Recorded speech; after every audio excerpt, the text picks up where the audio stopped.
You ask Tiger to solve. This deals with linear equations with one unknown. The final result is a equals -3. Let's solve it step by step. Simplify the expression.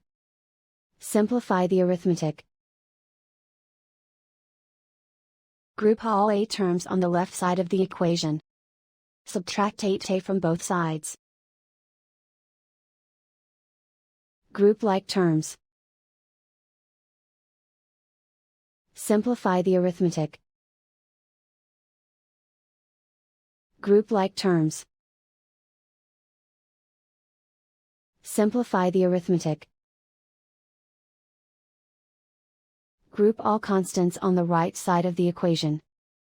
Add 9 to both sides. Simplify the arithmetic.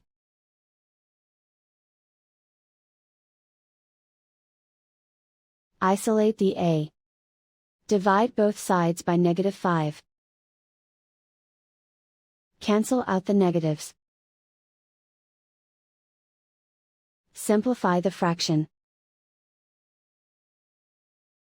Move the negative sign from the denominator to the numerator.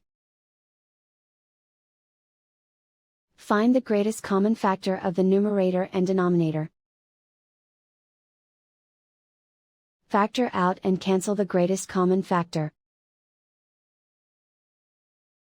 And so the final result is a equals -3.